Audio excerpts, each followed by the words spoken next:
10 feet of snow. That was all anyone could see where the camp's last hope was supposed to be. A frozen ridge, a killing wind, and somewhere beneath that smooth white grave, a thing the whole valley had called scrap. Down below, the great fires were dying. The roofs were coming down in the dark.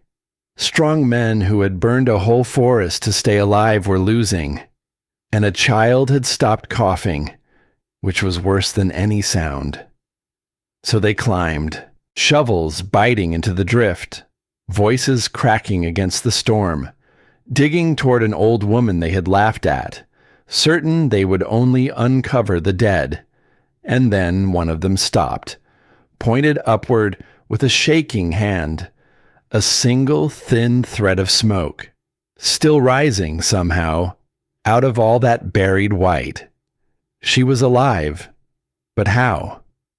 A widow stood alone in the freezing wind, watching smoke rise from a thing the whole camp called scrap. It was the kind of cold that does not announce itself. It simply arrives and stays. The kind that settles into the seams of a coat and waits there, patient, like it has nowhere else to be. High on the shoulder of the mountain, where the pass narrowed and the trees gave up trying to grow, the wind came down off the peaks like it had a grudge. It found every gap, every weakness, every soft thing that wasn't braced against it. And there, on a dead stretch of rusted track, where a railroad had once tried to climb the grade and failed, sat an iron railcar, 40 feet of cold metal, windowless, hollow, abandoned. Travelers who passed that way called it junk, a leftover, a monument to somebody else's bad idea. But that morning, smoke was rising from it, thin, steady, patient as the cold itself. And the woman who had built that small fire stood beside it, gray hair pulled back beneath a wool scarf, her breath fogging in the blue light before dawn. Her name does not matter much for the start of this story, but they came to call her Della. Cordelia Marsh, 62 years old, with hands that had spent a lifetime learning what cold could do to a person and how to make it wait at the door. She had come up the pass alone, no wagon train rolling in behind her, no grown sons walking ahead to break the drifts, no husband out front, shoulders squared against the weather, clearing the path the way husbands are supposed to. Just a tired horse, a trunk of wool blankets, and a German shepherd named Bram, who walked so close to her heel that the two of them moved like a single shadow across the snow. The camp below saw her come. Of course they did. A camp like that, it sees everything. There is nothing else to do in the long dark of winter but watch the road and wonder who would be foolish enough to travel it. They watched her stop at the bottom of the slope. They watched her look up at the ridge, at that rusted iron box sitting alone on the dead track, and they watched her decide. You could see it happen. The way her chin lifted, the way her hand tightened on the lead rope. She was going up there, to that. A man named Elias Garrow stood in the doorway of his cabin and laughed when he saw it. He was a mining man, broad through the shoulders, gray in the beard, certain in the way that certain men are certain about everything. She won't last a week, he said to no one in particular, and no one in particular disagreed. Here is a thing about being old, and a woman, and alone. People decide who you are before you've said a single word. They look at the gray in your hair and the slowness in your step, and they fill in the rest themselves. Fragile, confused, a burden waiting to happen, someone to be pitied in the daylight and worried over at night. Della had felt those eyes on her 1,000 times. In doorways, in churches, in the long quiet of rooms where people lowered their voices when she entered, as if she might break at a normal sound. She had stopped trying to argue with those eyes a long time ago. Arguing only made them dig in. So she let them look. She let them think what they wanted to think. And she went up the mountain. The climb was hard. The slope was steep and the snow was old, crusted on top, soft and treacherous underneath. Twice her boot broke through, and she went down to the knee, and twice she pulled herself back up without a sound. Bram waited each time, patient, watching her face, not her feet. A dog like that learns your moods better than most people ever will. By the time she reached the dead track, the sun had cleared the far ridge, and the iron railcar stood before her in full light. It was worse up close. The metal was scaled with rust, the color of dried blood. One sliding door hung crooked on its track. The wheels were frozen into the ground, half swallowed by ice and years. Inside, when she heaved the door open, it was a cave, 40 feet of darkness. The cold in there was a different kind of cold. Trapped cold. Old cold. The kind that had been sitting undisturbed for so long it had almost become part of the metal itself. Her breath came out in a thick gray cloud and hung in the dead air. Most people would have turned around right there. Most people would have looked at that frozen iron tomb and walked back down to the camp and taken whatever charity was offered and been grateful. Della stood in the doorway, and she smiled, just a little, because she wasn't seeing what they saw. There was a man once. This is not his story, so he will stay at the edge of it, the way he stays at the edge of her now. A shape in the corner of memory, warm and gone. He had worked the railroads in his younger years, the building of them, the long, brutal seasons of laying track across country that did not want a track laid across it.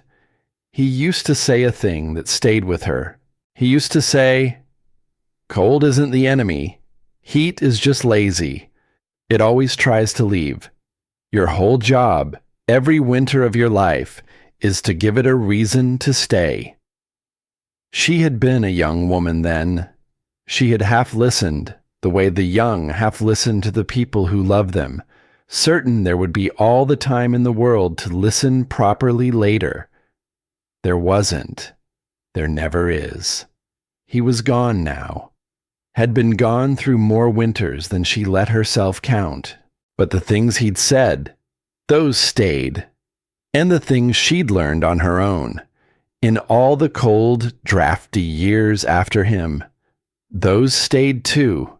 She had spent a lifetime in houses that didn't hold heat, cabins with gaps in the logs, rooms where the wind found you in your sleep. She had learned the slow, hard way where warmth hides and how it escapes and what it costs to keep it. That knowledge was hers. Bought with cold nights and chapped hands and too many mornings waking to frost on the inside of the glass, and standing in the mouth of that frozen iron car. She finally had somewhere to put it. She did not try to warm the rail car. That was the first thing. That was the thing the camp below would never have understood, even if she'd tried to explain it. 40 feet of iron. You cannot warm 40 feet of iron. You could burn the whole mountain, and that metal would drink it down and ask for more. Iron does not hold heat. It steals it. It pulls the warmth out of your bones and carries it away into the dark. So she would not fight the railcar. She would carve a smaller thing out of it. A room inside the room. A pocket of warmth. small and stubborn, walled off from all that hungry iron. She walked to the back of the car, counting her steps, and she stopped. 8 feet. She turned and looked back down the length of it, the great cold throat of the thing, and she nodded to herself. Slow. 8 feet was enough. 8 feet she could hold. She took a stub of charcoal from her coat pocket, and she crouched, and she made a single black mark on the iron floor. A line. This far and no farther. Everything that mattered would happen on her side of that line. The camp didn't see the line. The camp saw a foolish old woman dragging things up a mountain. In those first days, Elias Garrow climbed the ridge more than once, the way you might walk past a fire you expect to spread, just to confirm it hasn't yet. He found her hauling river stones up the slope in a sling of canvas. Smooth gray stones, river-worn, heavy as sin. She carried them 3 and 4 at a time, and her shoulders shook with the weight, and the rope cut red lines into her palms. "You planning to pave the inside of that thing?" he called up to her. She didn't answer. She didn't even look at him. She just kept climbing, one slow step after another. The dog at her heel, the stones biting into her hands. Garrow watched her go, and something flickered across his face that he didn't have a name for. Not quite respect. He wouldn't have allowed it to be respect. Just confusion, maybe. The confusion a loud man feels in the presence of a quiet one who won't be drawn into the noise. He shook his head and went back down. Stubborn, he told the others. Stubborn and slow. That's a bad combination on a mountain. They nodded. It was easier to nod. Down in the camp, they were doing what they knew how to do. They were building fires. Big ones. The men split logs from morning to dark, and the chimneys breathed thick smoke into the gray sky, and the cabins glowed orange through their cracks at night, warm and bright and certain. They were good at it.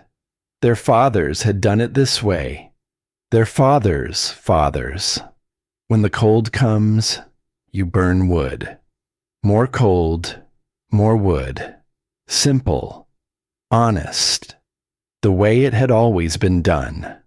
They felt sorry for the old woman on the ridge with her little fire and her pile of useless stones. Some of the women talked about going up to fetch her down before the heavy snow came. It wasn't right, they said, leaving someone up there alone. Someone old. Someone with no one. A woman named Marin Cole said it the loudest. She had a small grandson, a boy named Tobias, who coughed in the night and worried her in the day, and worry made her kind in a way the others weren't yet. Somebody should bring her down, Marin said. She won't come, Garrow answered. I've seen the look. She won't come. And he was right about that, at least. Up on the ridge, Della built. She did not build the way the camp did. Loud and fast and hungry. She built slow. Exact. The way you build a thing you intend to keep. First, the wall. Not a thin divider. Not a sheet of canvas hung across the dark. A wall. A real one. A thick bulkhead to seal off her 8 feet from all that empty iron behind it. She found the timber she needed in the ruins of the old railroad grade. Cross ties, heavy as the river stones and twice as awkward. She dragged them up one at a time, and each one cost her an hour and most of her strength. Bram walked beside every trip. He couldn't carry the wood, but he could stay. And there are seasons of a life when staying is the only gift that matters. And Della knew it, and she was grateful for him in a way she never said out loud. She built the wall in 2 layers, heavy timber, then a gap, then heavy timber again. And into the gap she packed everything that would trap still air. Pine needles, gathered by the armful from the lower slopes. Sheep's wool, pulled in tufts from the thorn bushes in the abandoned pasture where some forgotten flock had once snagged it. She measured the gaps with her fingers, pressed the packing tight, felt for the thin places where the cold might sneak through, and filled them, and felt again. It was slow work, patient work, the work of a woman who knows that the cold is patient too, and that you cannot beat patience with speed. By the end of the first week, the camp had mostly stopped watching her. There was no spectacle in it. She didn't cry out for help. She didn't come stumbling down the slope begging for a warm cabin. She just worked, day after day, the same slow shape moving against the same gray mountain. A person who needs nothing from you becomes invisible fast. Garrow noticed her less. The kind women worried less. She faded into the landscape, the way old women do, until she was just a smudge of smoke on the ridge that you stopped seeing the way you stop hearing a clock. And that suited Della fine. Being invisible meant being left alone. And being left alone meant she could work. She lined the iron walls next. This was the part her husband would have understood, and the part the camp never would. She hung heavy canvas against the metal skin of the car, but not flat against it. She held it out, inches away, spaced off the iron with little wooden battens so that a thin pocket of air ran between the canvas and the cold metal behind it. That space mattered more than anything. That little gap of trapped, still air, that was the secret. Cold cannot leap across still air the way it leaps across metal. You make the cold travel. You make it work for every inch. You put distance and stillness between yourself and the thing that wants to freeze you. She filled the deepest part of the cavity with dried grass and more wool, and when she stepped back to look at it, it didn't look like much. Sagging canvas, a little gap, some dead grass stuffed in the dark. From a distance it looked like nonsense. Up close, in the right light, you could see it was something else. It was deliberate. Every inch of it was a decision. The nights were the hardest part. The room wasn't finished yet, and so she slept on bare boards inside the half-built shell, wrapped in the wool blankets from her trunk. Bram pressed warm against her spine. The iron groaned in the dark. It does that, iron, in deep cold. It contracts and shifts and makes sounds like something living and unhappy. A low metal complaint that ran the length of the car and back. She lay there and listened to it. And in the worst hour of those nights, the hour before dawn when the cold is deepest and the body is weakest and the mind goes wandering into dark places, she felt it. The doubt. It came the way it always comes. Quiet, reasonable, wearing the voice of every person who had ever looked at her and decided she was less. What if Garrow is right? What if you are just a foolish old woman freezing to death in an iron box? What if all of this, the stones, the wall, the careful little gaps, what if it's nothing? What if it's just the last stubborn act of a woman who couldn't admit she was finished? She lay very still and let the doubt say its piece. She did not argue with it. Arguing with doubt is like feeding a fire. It only grows. She just waited. And in the morning, when the gray light came, she got up. And she kept building. That is the whole secret in the end. Not that the doubt never comes. It comes for everyone. The secret is that you get up anyway. She raised the bed off the floor. A simple platform of salvaged boards, knee-high. Cold air settles low.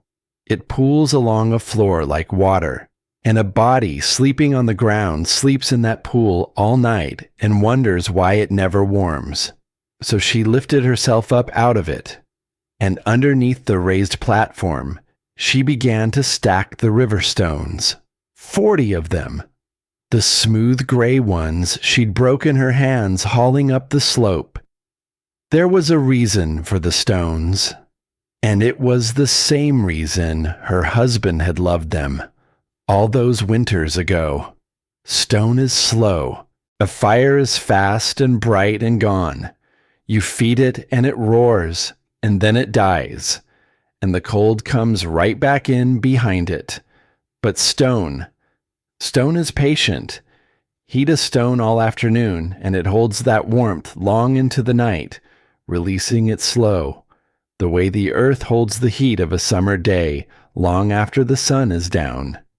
Each afternoon, she would heat the stones in a small fire outside, and each evening she would carry them in, one by one, and slide them beneath the platform where she slept. Dense, heavy, generous in the dark, a fire you didn't have to feed all night. The sky began to change.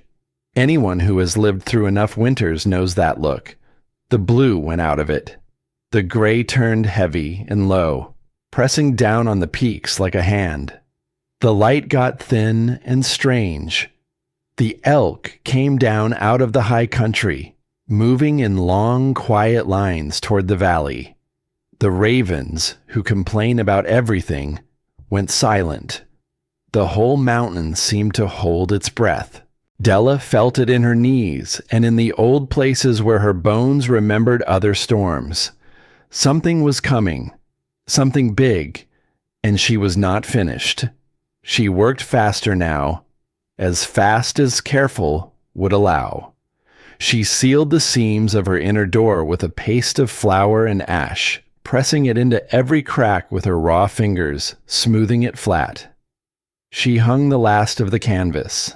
She packed the last of the wool. She cut a small vent high in the bulkhead, a baffled little opening, angled so that warm air could rise and breathe without letting the cold come howling in. Even warmth needs to move a little, or it turns stale and wet is the enemy of warm. She thought of everything, not because she was brilliant, but because she had been cold so many times, in so many ways, that she had learned every door the cold could come through. And one by one, over a lifetime, she had learned how to close them. On the last clear afternoon, Maren Cole climbed the ridge.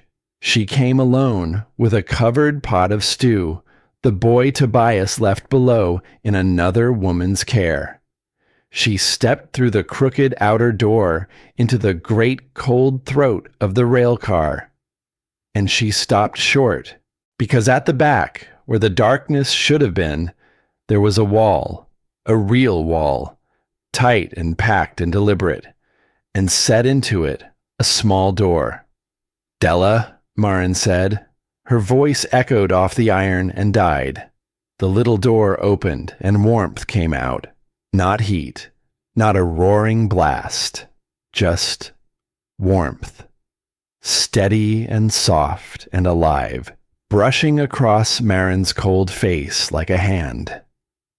Maren stood there with the pot of stew going cold in her arms, and she stared. "Please come down," she said at last, quietly. "Before the heavy snow. If this car gets buried, no one will be able to dig you out." Della looked at her for a long moment. There was no anger in the look, no pride, just a kind of weariness, soft and patient, the weariness of a woman who has explained herself too many times to bother explaining again. "I'll be all right," she said. That was all. Marin left the stew, and she went back down the mountain, and when they asked her how the old woman was, she opened her mouth and found she didn't quite know how to say it. She's warm, Marin said finally, and no one believed her. That night, the temperature fell off a cliff. You could feel it go. The air went brittle. The last sounds of the day froze and stopped. The birds had vanished first. Then the wind itself died, which is the worst sign of all, because the wind only goes that still when something is gathering its strength.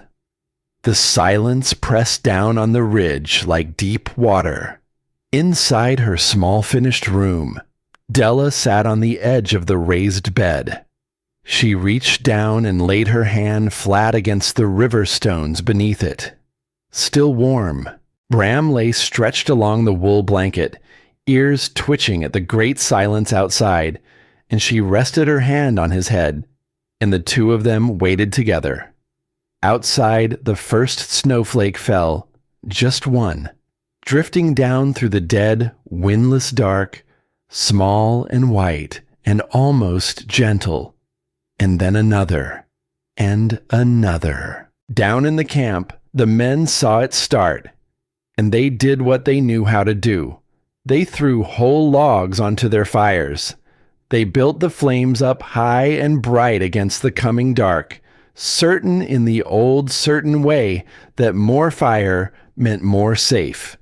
The chimneys roared, the cabins glowed, and up on the ridge, inside 8 feet of timber and wool and trapped still air, an old woman closed her small inner door, soft and final, as the snow began to fall in earnest. She did not build a bigger fire. She had spent her whole life learning a different lesson. You don't beat the cold by feeding the flames until they roar. You beat it by giving the warmth a reason to stay. She slid one small stick of oak into her little stove. Just one. And she settled back against the wool, with the dog warm at her feet, and the stones warm beneath her. And she listened to the silence fill up with snow. I don't need to outthink winter, she said softly, to the dog, to the dark, to the man who was gone, to no one at all. I just need to stop feeding it. And outside, the storm came down the mountain like the closing of a great white door. The storm did not pass in a night. That was the first thing the mountain taught the people who lived on it, that some storms come to stay. It came down off the high peaks and settled over the pass like a thing with intentions, and it did not hurry, and it did not tire. By the time the second day tried to dawn, there was no dawn worth the name, only a dim gray smear behind a moving wall of white. Only the wind returned now, driving the snow sideways across the ridge until the whole world seemed made of it. And the iron railcar, sitting alone up there in all that fury, had already begun to disappear. Inside her 8 feet of timber and wool, the old woman woke before the light. She always did. A body that has lived through enough winters learns to wake in the deepest part of the cold, the way a mother wakes a moment before her child cries. Some old instinct that knows the dangerous hour and refuses to sleep through it. Della lay still beneath the wool blankets and listened. Beyond the packed wall, beyond her small warm room, the iron groaned and the storm threw itself against the metal skin of the car. A sound like fists. A sound like something out there wanted in and was patient and would wait all winter if it had to. But on her side of the wall, it was quiet. Her breath did not cloud the way it had those first raw nights, when she'd slept on bare boards with the work unfinished and the cold pressing close. The air here was still now, dry, almost gentle. She reached down without looking and laid her palm flat against the river stones beneath the bed. Warm, not hot, just warm, faithful, holding through the long night exactly the way she had known they would, giving back by inches in the dark what they had drunk from the fire the day before. She let out a breath she hadn't known she was holding. "Good," she said softly, to the stones, to the dog, to no one at all. There was a stove in that small room, a little tin thing, no bigger than a bread box, patched and salvaged and set with great care into the corner. But it was not the stove itself that mattered. Anyone can build a stove. It was what she had done with the smoke. Most people, when they make a fire, let the heat run straight up and out.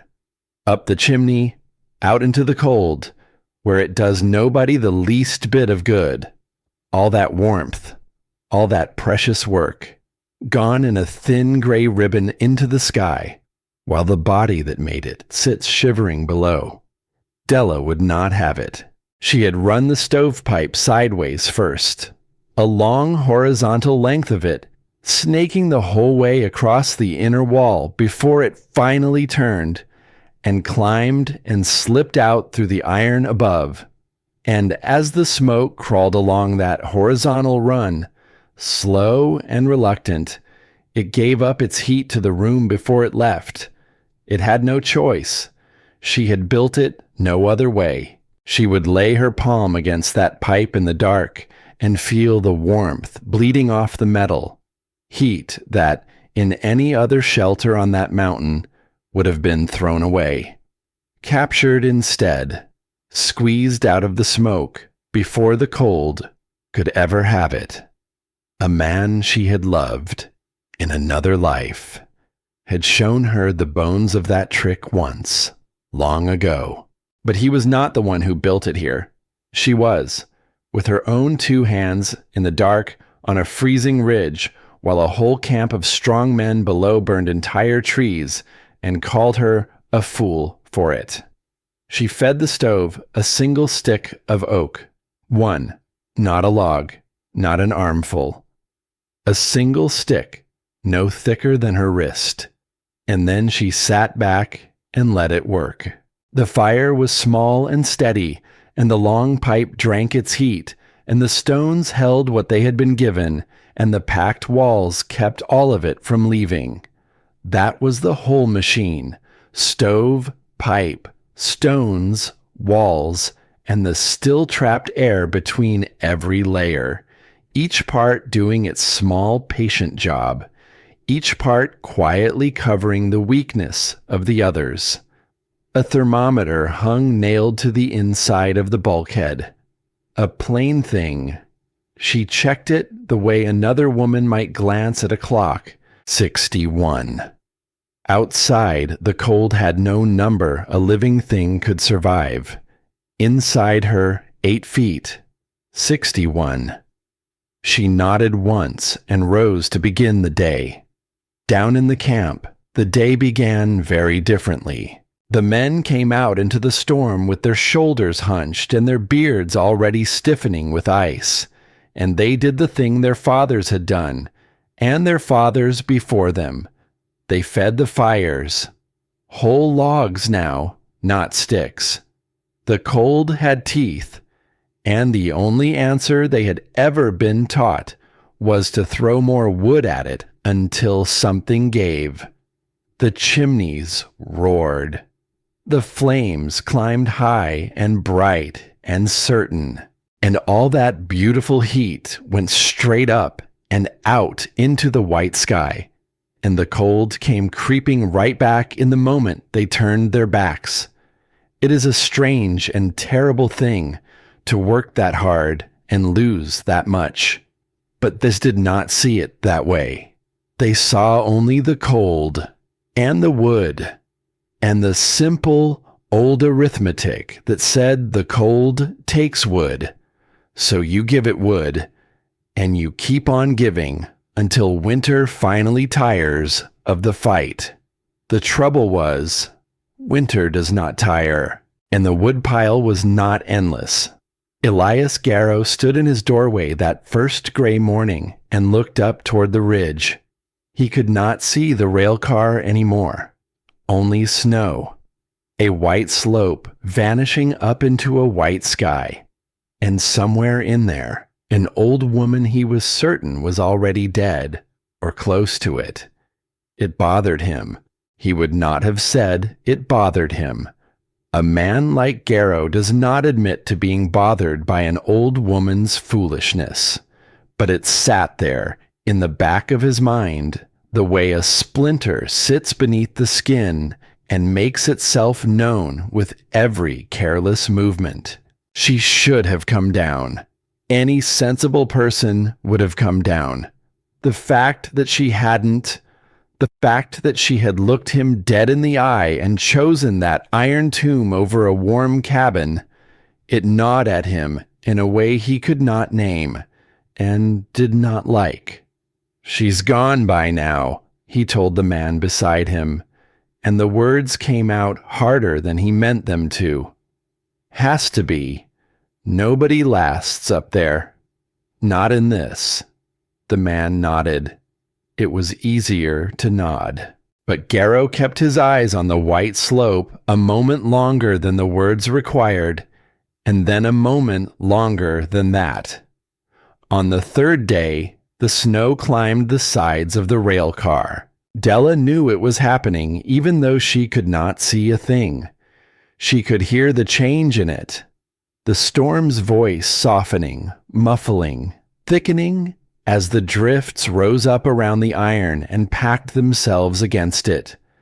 The hammering of the wind grew distant, as though it were happening in another room of the world. The groan of the metal quieted, and inside her small space, the whole world shrank down to something close and dark and warm. She did not panic at being buried. This is the part where most people fail. Not the building, not the planning, the waiting. The terrible, quiet hours after all the work is done, when there is nothing left to do but trust the thing you made and wait for it to prove itself or fail you. That is when the doubt comes. But she had met that visitor many times before, and she knew, by now, not to give it an answer. You do not argue a fear down. You only outlast it. So she did not pace. She did not stare at the wall and chew on her own fear until there was nothing left of her but the fear. She picked up the small tasks of survival one after another, and she did them with her hands, because busy hands keep a mind from wandering off into dark and useless rooms. Stove, stones, vent, blanket. Check the thermometer. Stove, stones, vent, blanket. Again. She pressed her fingers deep into the wool packed inside the wall. Dry. That mattered more than nearly anything else. Wet wool is no wall at all. The moment moisture creeps in, the cold comes riding in right behind it, and all the careful work falls apart from the inside out, quiet and invisible until it's too late to fix. But the wool was dry, and the canvas was dry, and the little baffled vent she had cut high in the bulkhead was doing its quiet work, letting the damp breath of the room rise and slip away, without ever letting the cold come howling back in its place. She brushed Bram's coat with slow, even strokes. His fur crackled with static in the dry air, and he thumped his tail once against the boards, and the sound of it was so ordinary, so warm, so much like ordinary living life, that something tight in her chest came loose. "If this wall holds," she murmured, more to herself than to the dog. "We hold." It was the closest thing to a prayer she had left in her. By the fourth day, the camp was in real trouble. The woodpile, which had seemed so enormous when the first flakes fell, was shrinking fast now, faster than anyone wanted to say out loud. The men had to wade out into the storm to haul more, breaking trail through drifts that came up past the waist, dragging frozen logs back through the white while the wind tried to peel the skin from their faces. Ice formed in their beards and would not melt. Their fingers went stiff and clumsy inside their gloves. And worst of all, the thing that frightened them most without their quite admitting it. The water buckets froze. Water sitting right there inside the cabins, a few short feet from the roaring fires, froze solid in the night. Think on that a moment. A fire big enough to be heard across the whole camp. And the water beside it turned to ice anyway, because the heat was leaving as fast as it arrived, up the chimney, out through the cracks in the logs, through the thin walls and the gaps no one had thought to seal in the easy days of autumn. They were pouring everything they had into the cold, hour after hour, log after log, and the cold was swallowing all of it whole and giving nothing back.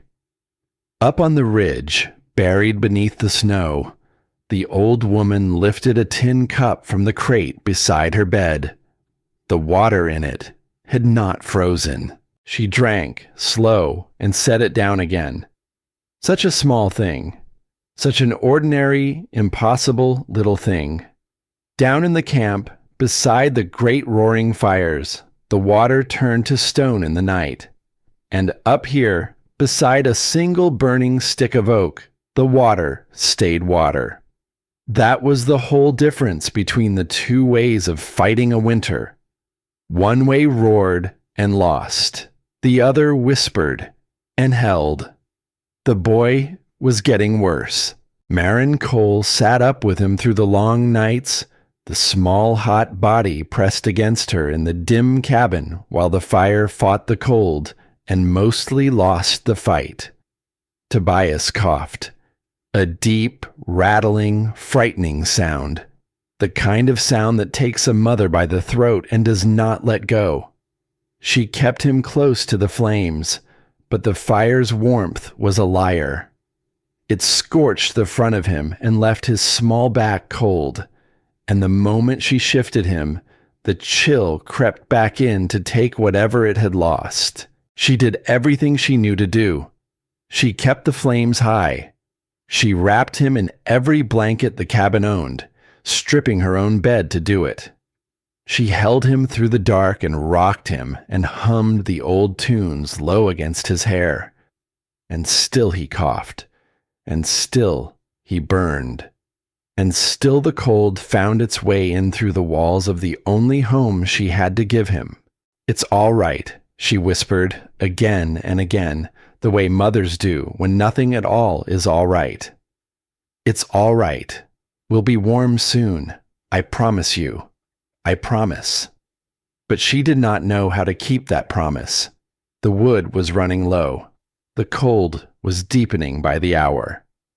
And the only thing she could think of, in the worst and darkest part of those nights, was the strange, steady, warm air that had brushed across her face when an old woman opened a small door on a ridge. She had not understood it then. She did not understand it now. But she had felt it. And a thing you have felt with your own skin is harder to forget than a thing you have only been told.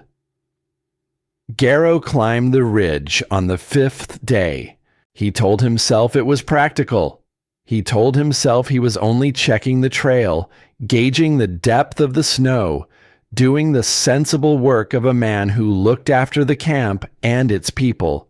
But the truth, the one he would not say even silently to himself, was far simpler than that.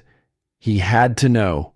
He had to know whether the old woman was dead up there in her iron box, the way reason said she had to be by now. He had to put the splinter to rest, one way or the other, so that it would stop catching at him every time he turned. The climb very nearly finished him. The snow was deep and treacherous, and the wind tore at him from every side, and twice he went down past his waist and had to claw his way back up with his hands gone numb inside his gloves. By the time he reached the place where the railcar should have stood, there was nothing there at all, only a long, smooth swell of white, featureless and silent, where 40 feet of iron used to sit. The railcar was gone, swallowed whole. Garrow stood there in the screaming wind, his chest heaving, staring at the place where a foolish old woman had buried herself alive against all good advice. No one could last up there, he said. The wind took the words and threw them away down the mountain. And then he saw it, thin, faint, almost invisible against the white-gray sky. But there, unmistakably, stubbornly there. Smoke, a single gray thread of it, rising up out of the snow, out of the very ground, from somewhere deep beneath that smooth white swell, steady, patient, alive. Garrow stared at it for a long, long time, and the cold worked into him while he stared, and he did not move. Something turned over in him then that he had no name for, and did not want one. Some old certainty cracking quietly under a weight it had never been built to carry. He had been so sure. He had been sure the way he was sure of sunrise, sure of stone, sure of the plain hard rules of a hard world. The strong endure, the weak do not. The men with the muscle and the wood and the big fires come through a winter, and the frail old women alone in the cold do not. That was the rule. That was how it had always been. And up on that ridge, beneath his own 2 feet, an old woman he had called a fool was breaking the rule into pieces, quietly, without even knowing she was doing it, burning almost nothing while he and all his strong men below burned everything they had and lost. He turned and went back down the mountain. The descent was worse than the climb, the snow grabbing at his legs the whole way, and by the time he reached his cabin, he was shaking with more than cold. He told no one what he had seen. Not yet. Beneath the snow, the old woman did not know she'd had a visitor. She knew only the rhythm of her buried days, which had become the rhythm of her survival. And there was a strange peace in it that surprised her. Each afternoon, or what she guessed was afternoon, in that dark where there was no sun to mark an hour, she tended her small machine. She could no longer heat the stones in the open fire, buried as she was. So she rested the cooled ones close against the little stove and along the warm pipe, letting the slow heat soak back into them through the day, and rotated the warmest in toward the center where she slept. She fed the stove its single stick and watched the thermometer hold its faithful number. She checked the wool with her fingers. Dry. She checked the vent. Breathing. She checked the cup. Water. And in between, she rested. She talked to the dog, low and easy, the way you talk to someone who has been with you through the worst of it and asks for nothing in return but your hand on his head. She thought, sometimes, about the man who was gone and the few good things he had taught her before he went, and the long, cold years afterward when she had been left to learn all the rest of it on her own. She was not lonely. That surprised her most of all. She had expected to be lonely up there, buried in the snow, a whole mountain between her and the nearest living voice. She had spent so much of her life lonely in rooms full of people who looked straight through her, who lowered their voices when she came in, and decided who she was before she had said a single word, that she had come to believe loneliness was simply the shape her remaining years would take. A thing to be endured, like the cold. But here, in 8 feet of warmth she had built with her own 2 hands, she was not lonely. She was, for the first time in longer than she could rightly remember, exactly where she meant to be, doing exactly what she meant to do, answering to no one's idea of her but her own. The temperature dipped on the 6th day. She felt it before she saw it. A subtle thinning in the quality of the air. A coolness at the edges of the room that had not been there the day before. She checked the thermometer. 58. 3 degrees lost. A lesser builder might have panicked at that.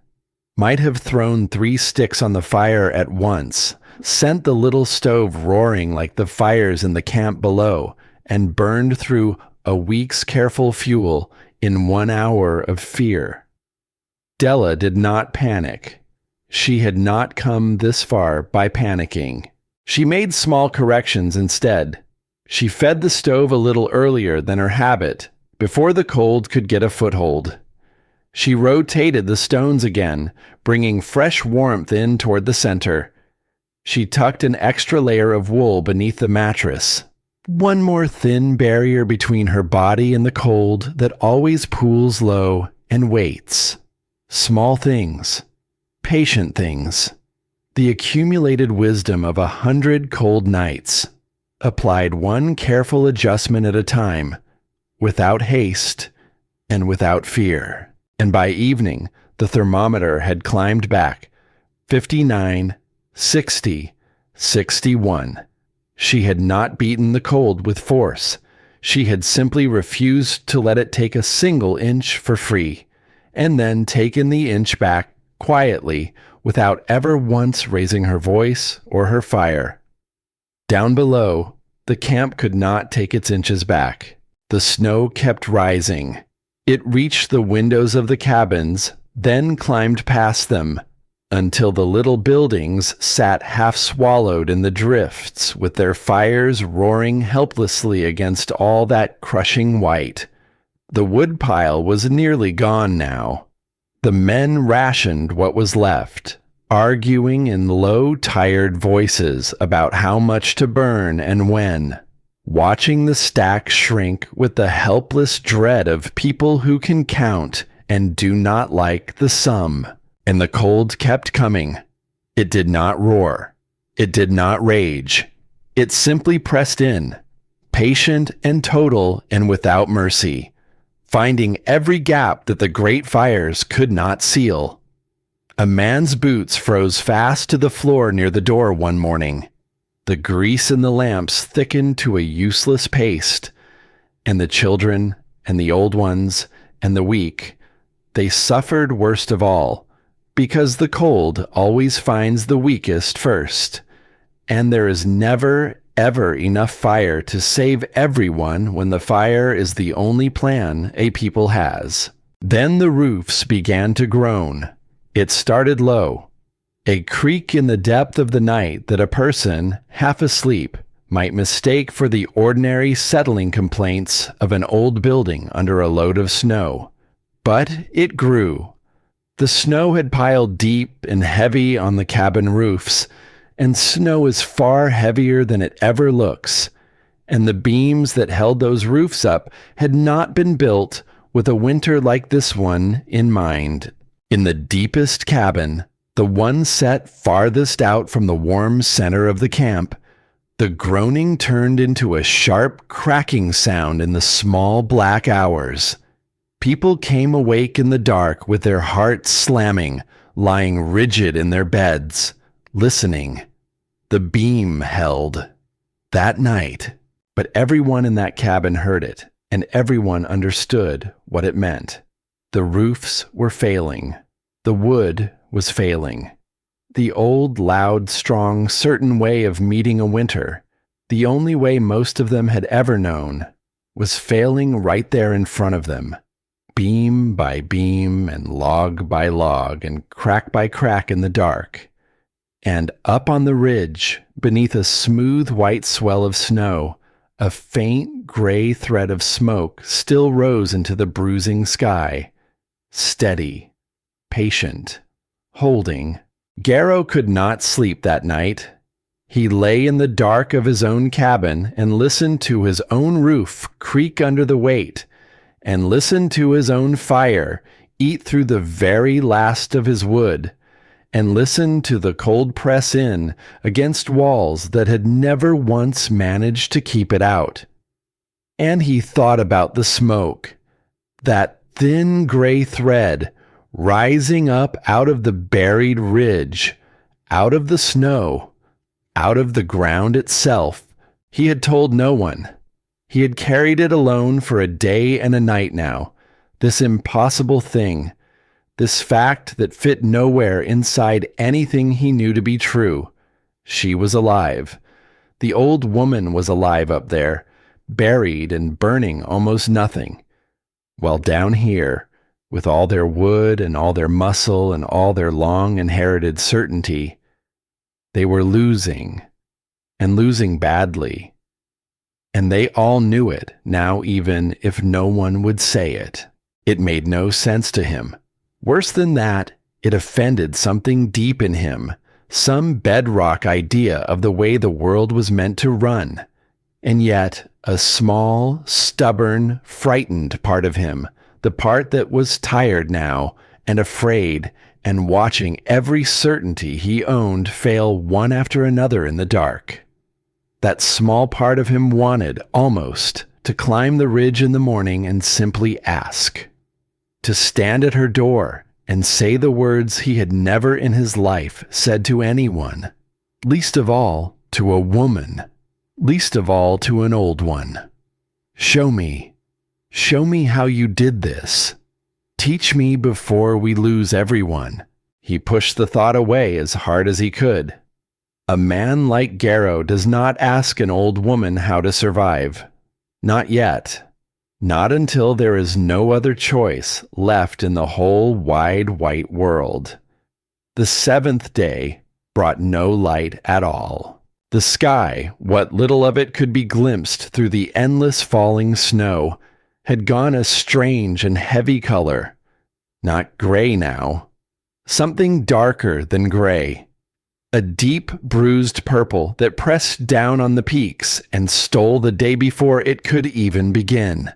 The color of a wound.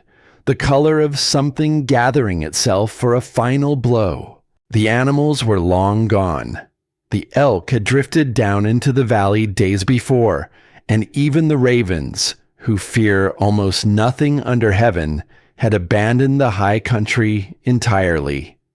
Only the people remained, the strong ones below, burning the last of their wood and listening to their roofs groan.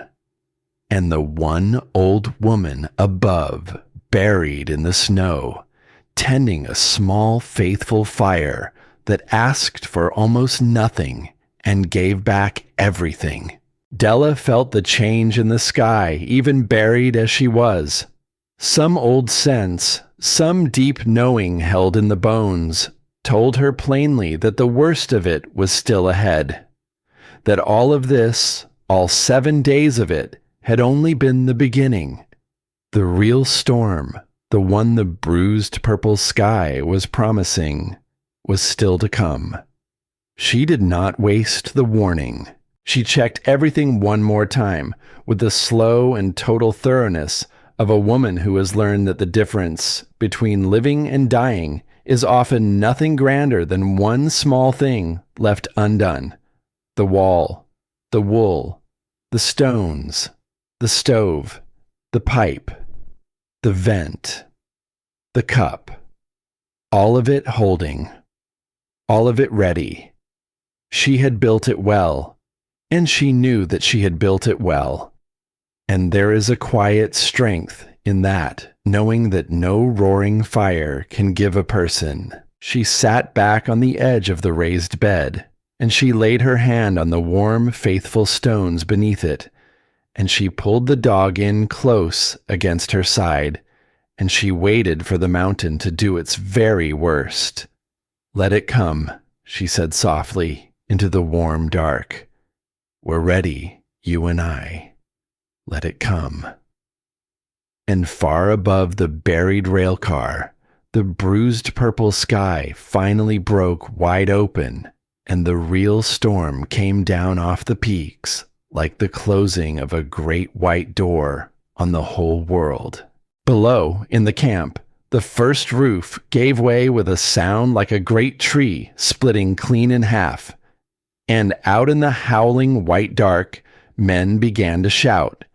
The first roof came down in the black heart of the night. It went with a sound that no soul in the camp would ever forget. A long, splitting crack that cut clean through the howl of the wind, and then a roar of falling timber and snow, and then a silence that was somehow worse than either of them. And after the silence, the screaming started.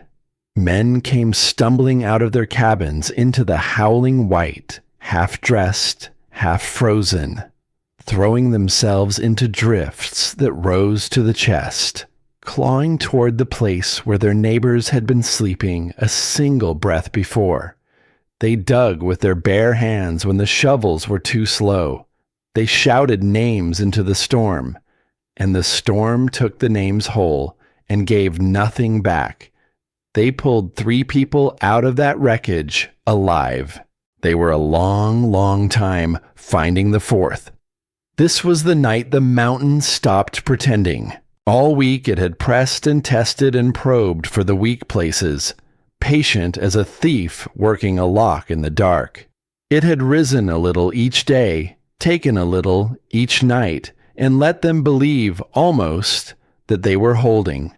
Now it simply came, with everything it had, down off the high peaks in a fury that turned the whole world into nothing but wind and white, and a cold so deep it seemed to have a voice of its own, a low, endless note underneath the screaming of the wind. The fires that had roared so bravely all week long guttered and shrank and went mean. There was so little wood left to give them. The men fed the last of it in handfuls now, in splinters, in broken pieces of the furniture they had built with their own hands in better seasons. And still the cold pressed in. And still the heat fled up and out into the dark the very moment it was made, the way it always had, the way they had never quite understood that it would. And high above all of it, on the ridge, the snow kept rising over the buried iron car. It climbed past where the windows would have been if it had ever owned any windows. It climbed past the curved iron roof. It piled and packed and pressed down with its own enormous weight until there was nearly 10 feet of it heaped over the place where 40 feet of railcar used to sit. And from the outside, in the screaming dark, there was no sign left at all that anything had ever been there. No shape, no shadow, nothing. Only, if a person had known exactly where to look and had been very patient and very still and very lucky, a single thin thread of gray smoke, somehow still finding its way up through all that crushing weight of white. Beneath it, the old woman felt the world close in around her.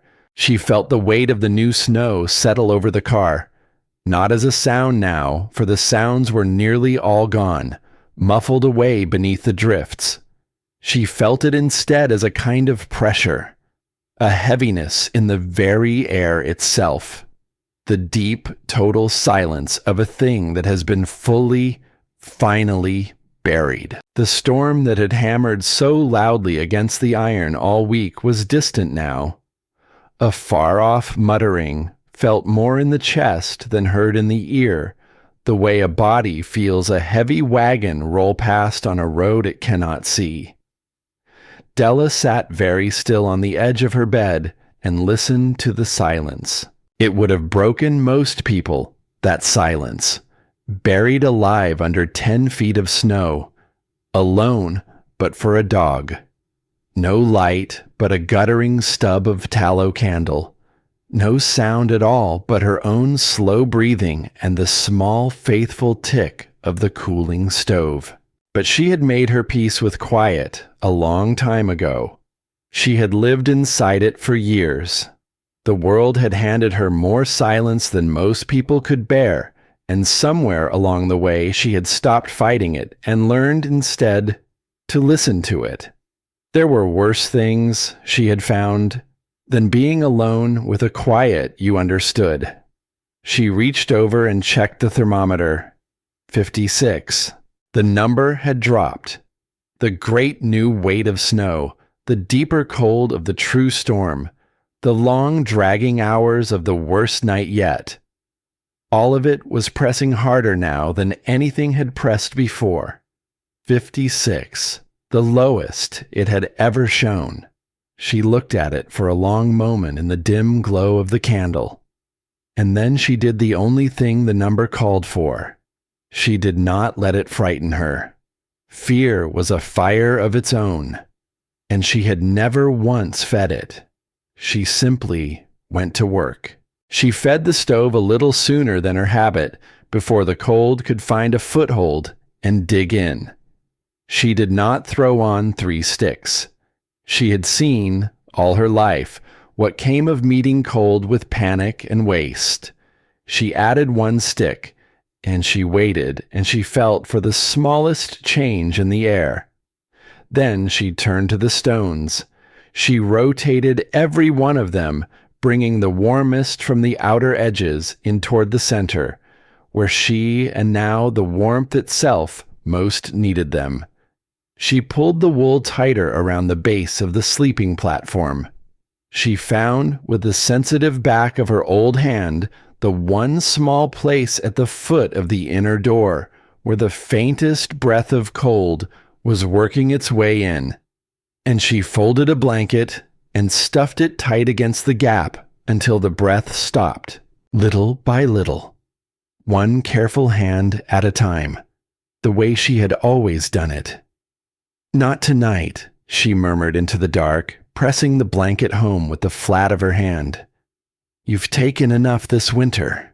You don't get us tonight." And slowly, slowly, the number began to climb. 57. 58. She did not celebrate it. There was no triumph in her, only the quiet steadiness of a woman doing the work she knew how to do.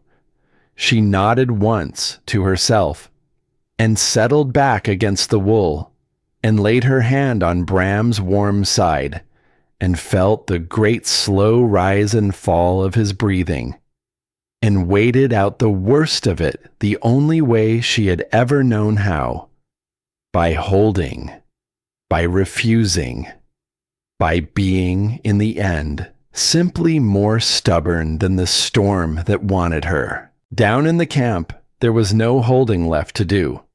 By the gray ghost of the second morning after the great storm broke, the wood was gone. Not low. Gone. The great pile that had seemed bottomless when the first soft flakes came drifting down had been fed, log by log, hour by desperate hour, into fires that gave all their warmth straight back to the empty sky.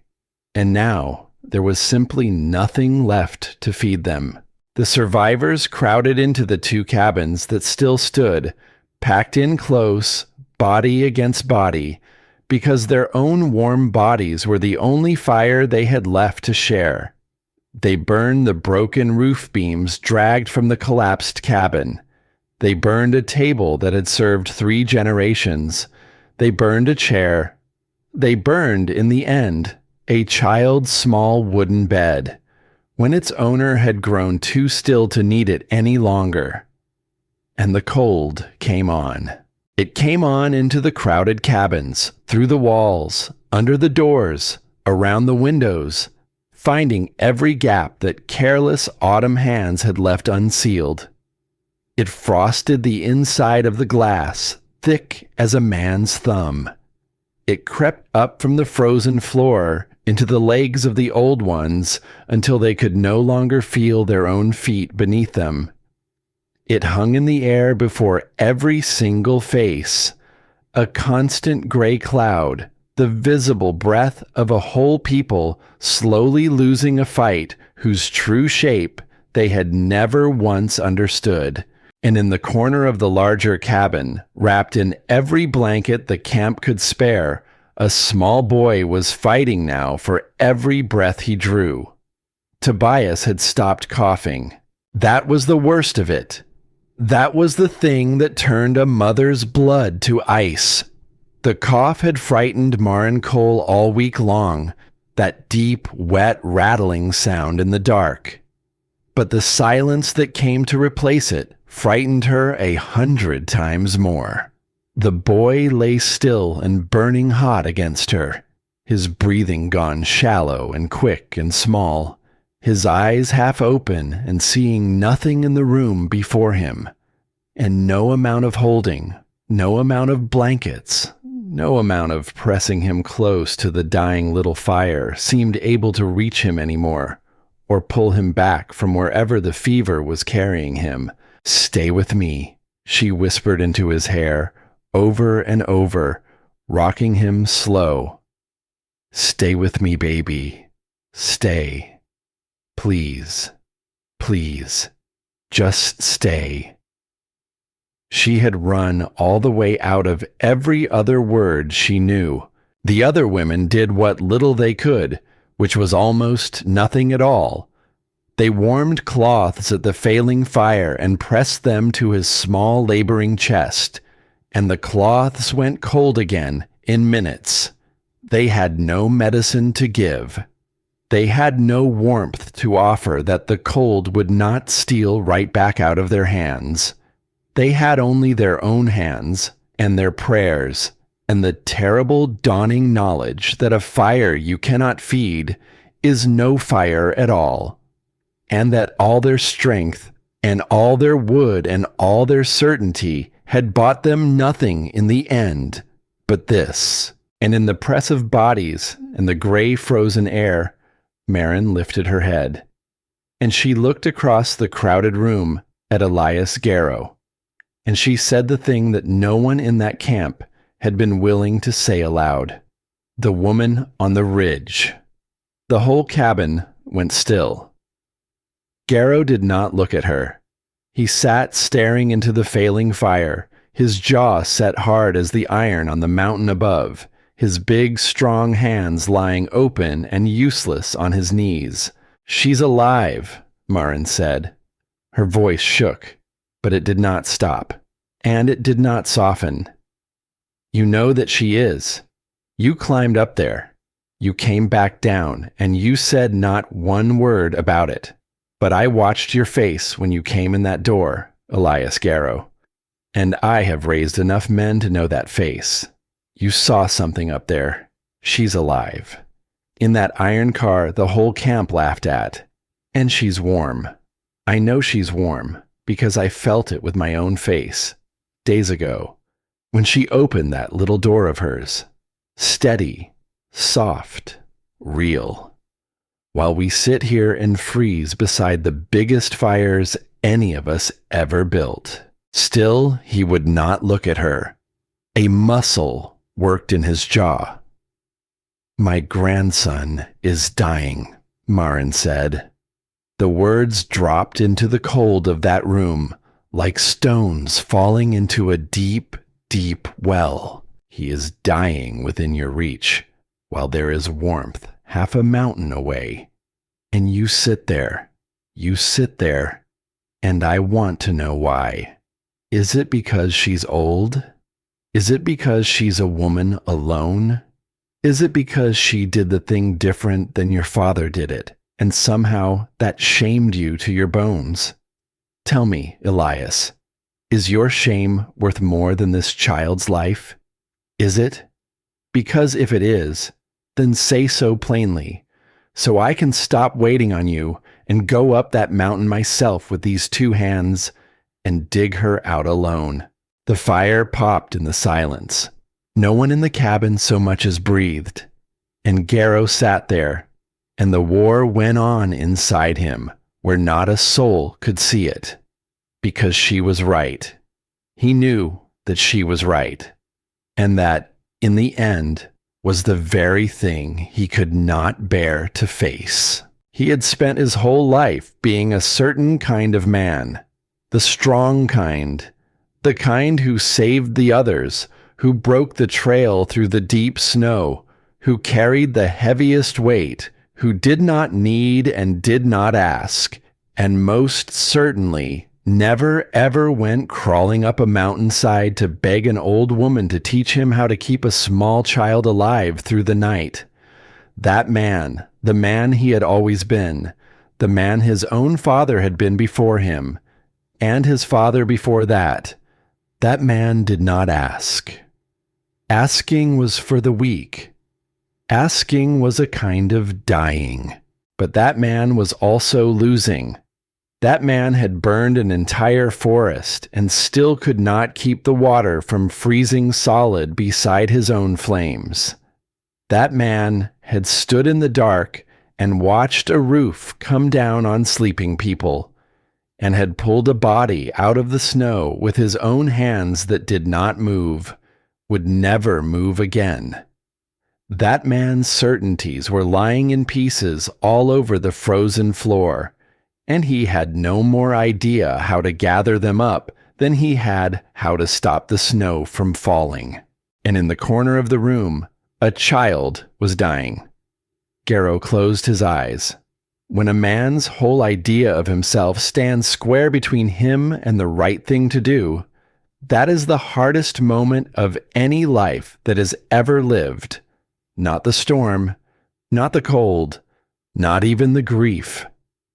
It is that single moment when a man has to set down the heavy thing he has carried so long and so proudly for so many years, and admit to himself, in front of everyone, that it was never strength at all, that it was only ever weight. He opened his eyes. He looked at the boy, at the small, still shape in the pile of blankets, at the shallow, quick, frightening rise and fall of that tiny chest. He looked at Marin, at the raw, open grief carved into her face, at the way she held the child as though her arms alone might be enough to keep him in the world. And then, slowly, like a man twice his own age, Elias Garrow got to his feet. "Get the shovels," he said. His voice came out rough and low and strange to his own ears, as though it belonged to some other, humbler man. Every man who can still stand and still walk. Get the shovels, and get the boy wrapped in whatever we've got that's warmest. We're going up the ridge. Now. Tonight. A younger man stared up at him, white-faced. "Elias, in this? We'll never reach the top in this. The snow's 10 feet deep if it's an inch. A man could die just trying. Then a man dies trying to save a child," Garrow said, "instead of sitting warm-handed and watching one die. We'll make it. We'll make it because the other choice is sitting in this room while that boy stops breathing. And I have done enough sitting this winter to last me the rest of my life." He drew a breath, and it shook coming in. "I should have gone days ago. I knew she was alive. I saw her smoke with my own eyes, and I came down here and I said nothing, because I could not stand what it would mean about me. That's on my head. That's mine to carry. But I'm going up now. and any man with a back still worth the name is coming up with me." No one argued after that. There was nothing left in the room to argue with. They wrapped the boy in the warmest scraps the camp could find. They took up the shovels, the picks, the anything that would move snow, and they went out into the white, screaming dark. 6 men and 1 desperate mother and 1 dying child, to climb a mountain in the worst of the storm, toward a thread of smoke they could only pray to God was still rising. The climb was a thing out of a nightmare. The snow lay past the chest in the open places and well over a man's head in the drifts, and they did not so much walk through it as swim, hurling themselves forward into the white, packing it down with their bodies, hauling one another up by the collar when it pulled a man under and tried to keep him. The wind drove ice into their open eyes until they wept, and the tears froze on their faces. The cold reached straight through every layer of wool and hide they wore and laid its hands directly on the bone. Garrow broke the trail. Of course he did.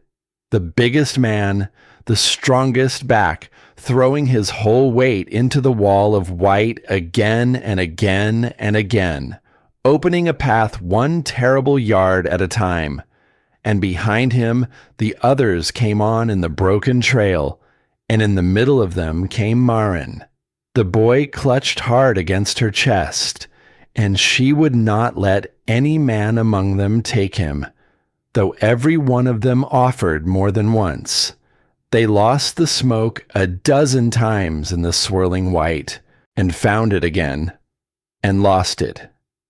Garrow fixed his eyes on the place where it had last been, and when the storm took it from him, he climbed toward the memory of where it had been, toward the stubborn, impossible faith that it was still up there, that she was still up there, that the thing he had seen with his own 2 eyes had been real and was real still.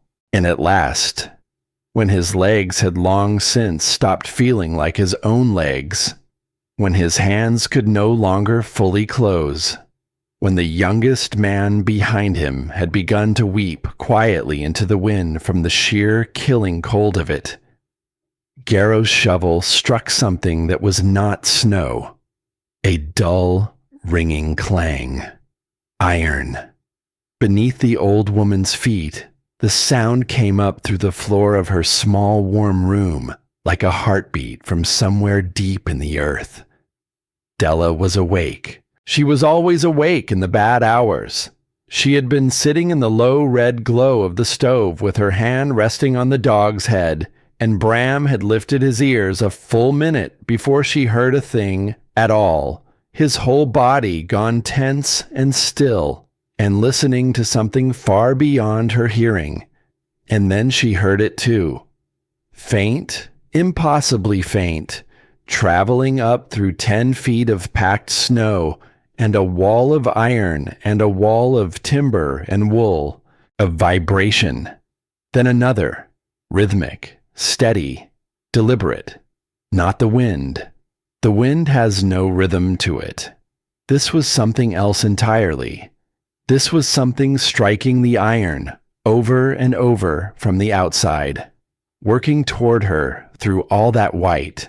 Della went very still, and for a moment, just a moment, something cold that had nothing whatever to do with the temperature moved through her chest. She was a woman alone, buried on a mountain, far from any law or any help, in the worst storm the pass had seen in a lifetime, and something out there in the dark was digging its way down toward her through the snow. Bram rose to his feet, a low warning sound starting somewhere deep in his chest. The striking came again, closer now, and threaded through it, broken and muffled by all that lay between them. Voices, human voices, calling something into the storm, Calling, she slowly understood a name, her name, and then one voice, lower and rougher than all the rest, fighting its way down through the snow and the iron and the wind to reach her. "Mrs. Marsh, are you there? Mrs. Marsh, can you hear me?" She knew that voice. It was the voice of the man who had stood in his doorway and laughed at her. The man who had climbed her ridge in the easy days only to mock her, who had told her flat to her face that she could not outthink winter, who had told the whole camp she would not last a single week. The man whose loud certainty had filled the whole valley like smoke. Garrow. Della sat in the warm dark and listened to Elias Garrow calling her name through 10 feet of snow, his voice cracking with cold and effort and something else, something that sounded, against all reason, very much like pleading. The striking grew frantic now. The men were close. She could hear the snow shifting and falling away, the heavy iron of the outer door beginning to groan and shriek as they cleared it and dragged at it with the last of their strength. She rose slowly to her feet. She laid her hand on Bram's broad head and felt the low growl ease out of him under her touch. "Easy," she said softly. "Easy now. They're not here to do us any harm." She stood listening a moment longer to the desperate sounds of it all, the digging, the cracking voices, the raw human need in every one of them, and something in her face softened that had been a long time hard. "They're here," she said, almost to herself, almost in something like wonder, "because they've finally got nowhere else on this earth to go." The outer door screeched and gave, and a great wall of loose snow came spilling into the frozen iron throat of the car, and the gray light of the storm came flooding in behind it. Della crossed to her small inner door. She checked the stove once, by long habit, the way a person checks on a thing they love before they turn their back on it for even a moment. Steady. She laid her hand on the latch. On the far side of the wall, she could hear them clearly now. Boots ringing on the frozen iron floor of the outer car. Heavy, ragged breathing. And Garrow's voice, hoarse and broken open. "There's a wall back here. There's a wall. Mrs. Marsh. And under it all, threading through all of it, breaking her old heart clean in two, the thin, desperate weeping of a woman, and the silence of a child who was far too quiet." Della opened the door, and warmth spilled out into the frozen dark. Not a roaring blast, not a furnace, just warmth. Steady, soft, alive. The warmth of 8 feet of timber and wool and trapped still air, of 40 patient river stones, and a single faithful stick of burning oak. It rolled out into the iron throat of the car, and it touched the frozen faces of the men standing there, and every last one of them stopped where he stood. Just stopped. Garrow stood closest. His beard was a solid mask of ice. His eyes were raw and red and ringed with frost.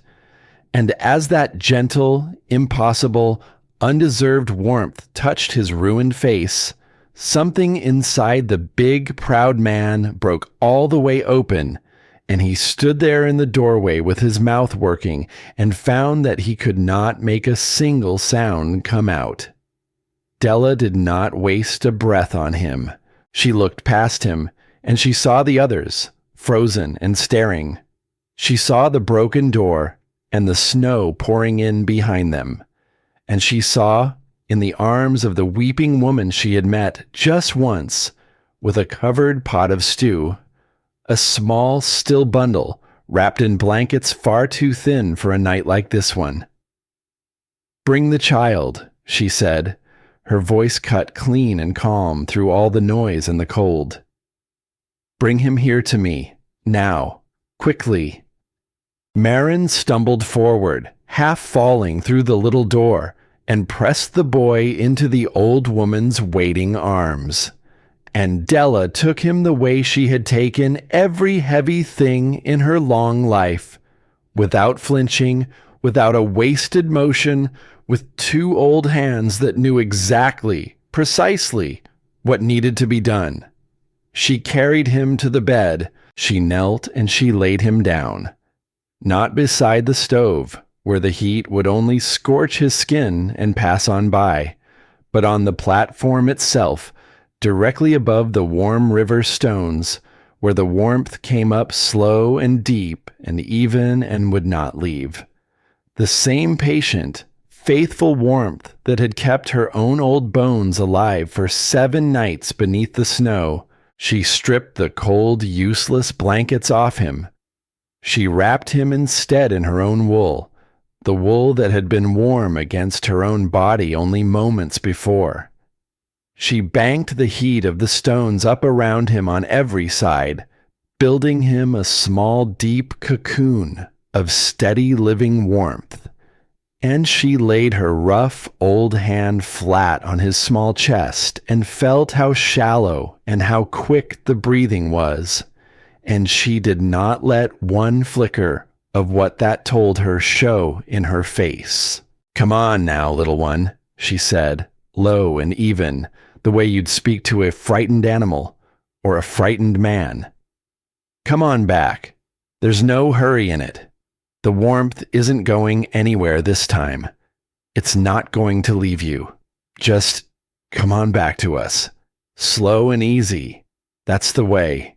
That's the way." Behind her, the men crowded helpless at the inner door, drawn toward the warmth the way moths are drawn to a lamp, shaking and frozen and desperate for it. Della looked back over her shoulder at them. "There's room to stand," she said. "There's not room to waste. You'll come in by 3s. 10 minutes to a man, no more. And then back out and let the next 3 in. You don't crowd the stove. You don't touch the walls.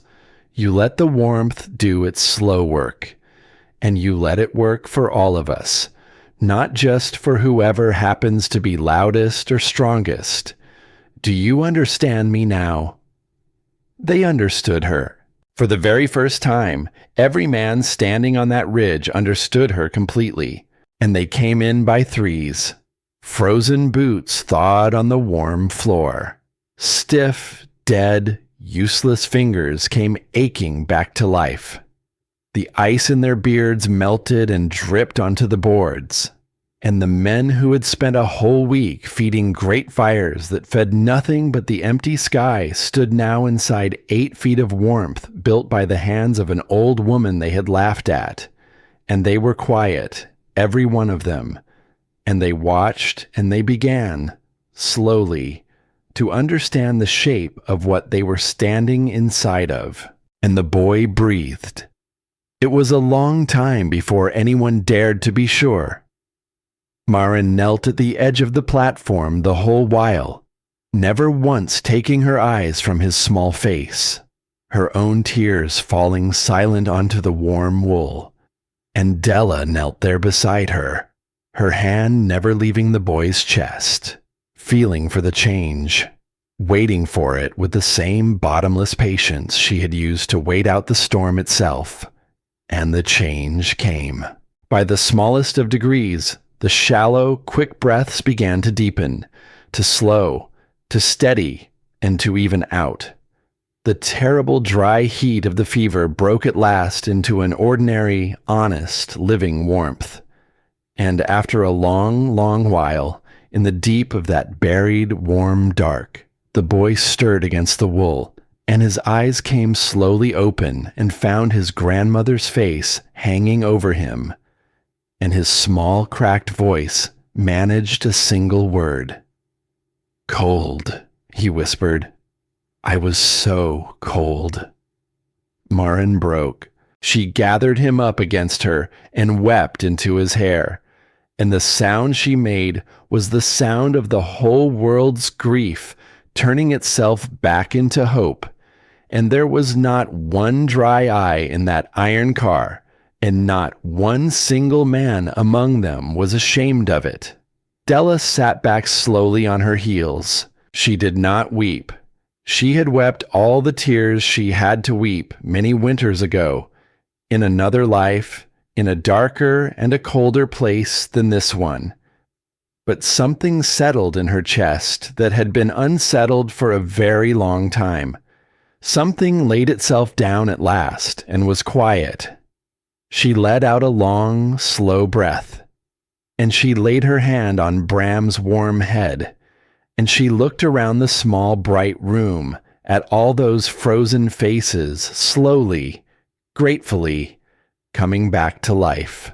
Elias Garrow knelt across the platform from her. He had said nothing this whole while. He had only watched the warmth working its slow way back into his ruined hands, the ice melting from his beard, his eyes never once leaving the old woman and the child she had pulled back from the edge of the dark. And now he looked at her, at the woman he had called a fool in front of the whole camp. And he opened his mouth, and the words came out of him rough and quiet and entirely broken. "I was wrong," he said, "about all of it, about this car, about this winter, about you." Della looked at him for a long, long moment. There was no triumph anywhere in her face, no told you so, no reaching for the victory she had surely earned. There was only that same patient weariness, gone soft now around the edges, and underneath it, something that looked almost like kindness, almost like forgiveness, offered to a man who had not yet learned how to ask for it. "I know," she said simply, and she turned back to the boy and tucked the warm wool a little tighter around his small shoulders, and said not one word more about any of it. Outside, far above them, the storm still raged and tore across the buried car. But it could not reach them now. It could rage until it had spent the very last of itself. And it would not reach a single soul in that small, warm room.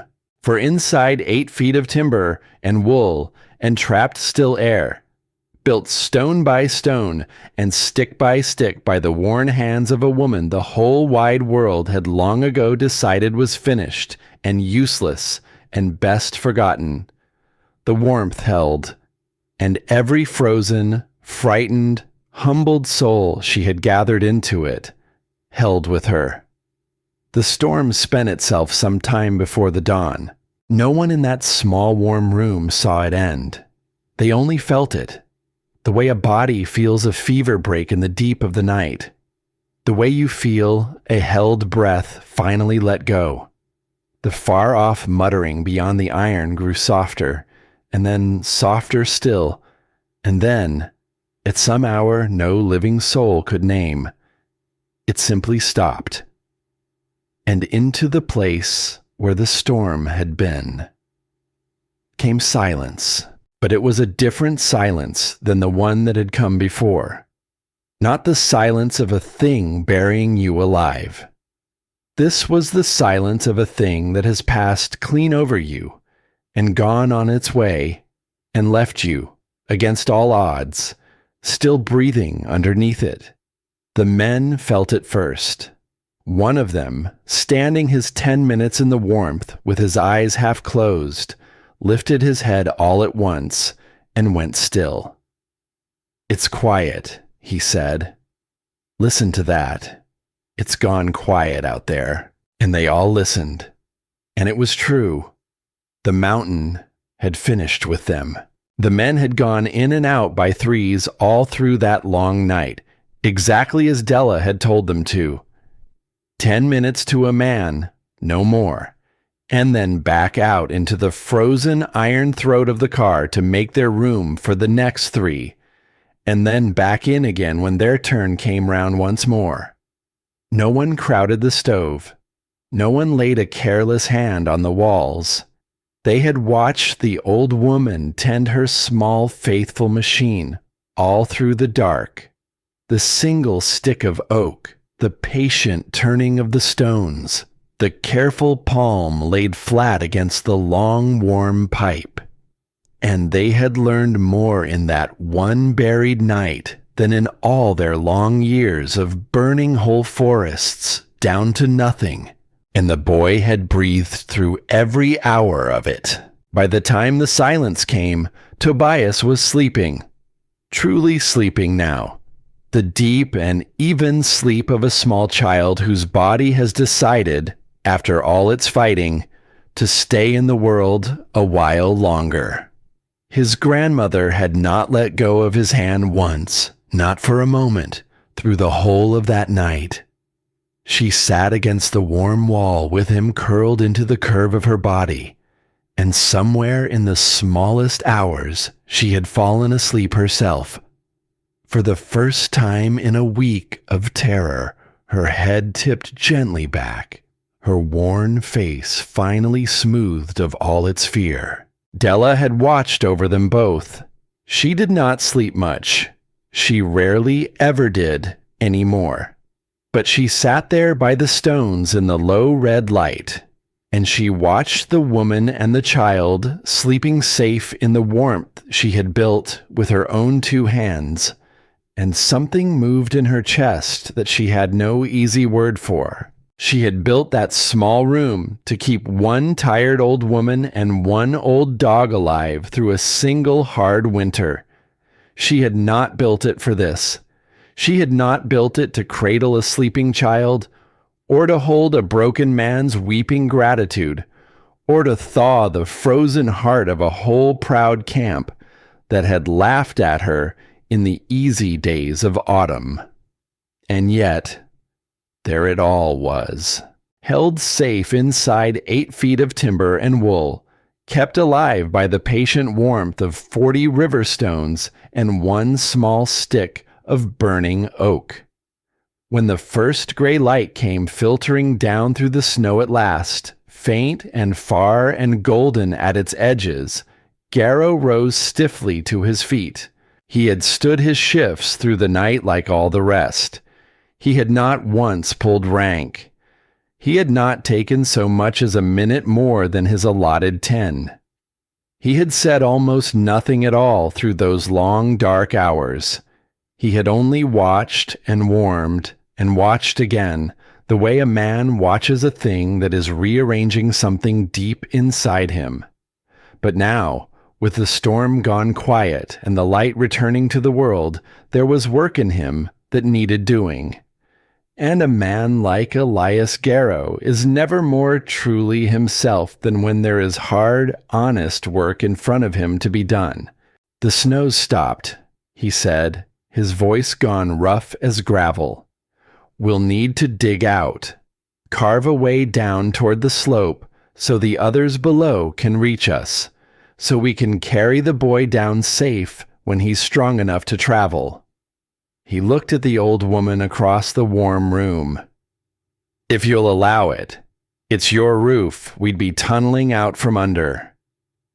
Della looked up at him from her place beside the stones. It's a railcar, she said, with the faintest dry turn at the corner of her mouth. It belongs to whoever the snow decides to leave alive. Dig. And something that had once been a sneer, and was now something gentler and far more honest, cracked the last of the ice clinging to the corners of Garrow's mouth.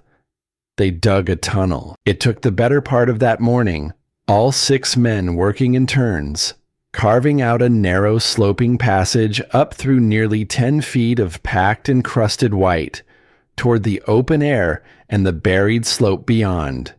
And they dug it the way they had learned in that one night to do everything now, patiently, in shifts, sparing one another's strength.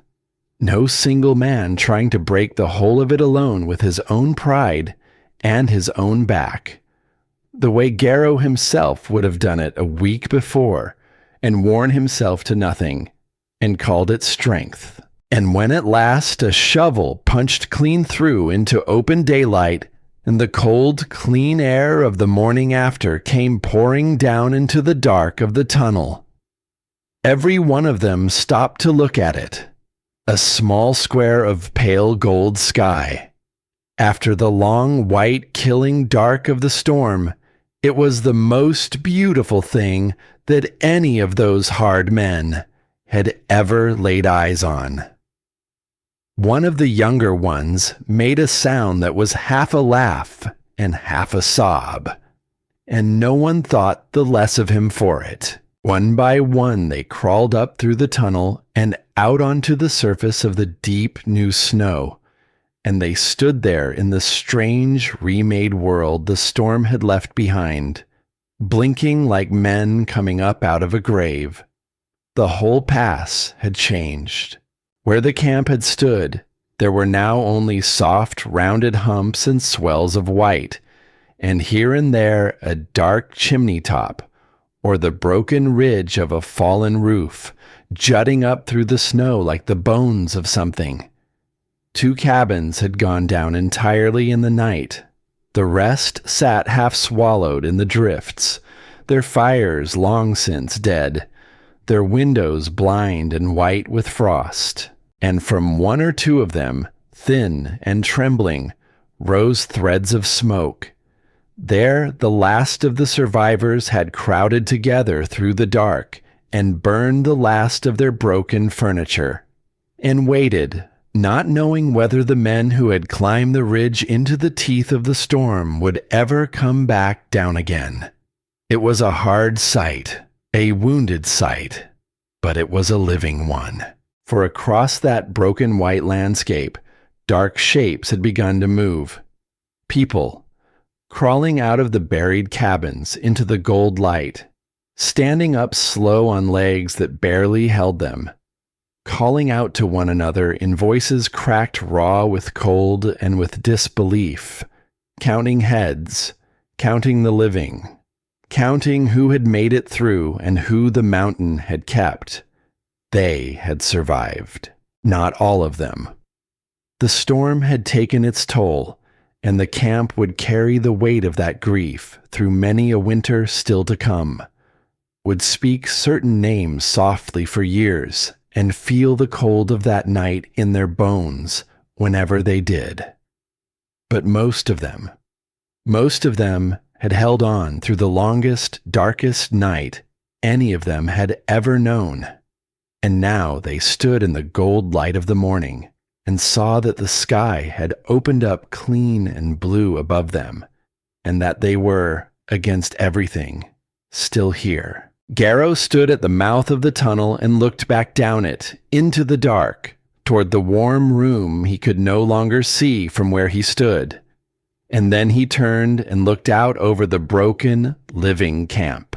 And he understood, standing there in the clean, cold light of that morning, exactly how close it had all come, how near every one of them had walked to the edge of the dark, how the only reason a small child still drew breath, the only reason these frozen men had a warm place to thaw their ruined hands, the only reason any of them had a single thing left to teach their own children come the next hard winter, was an old woman they had laughed at.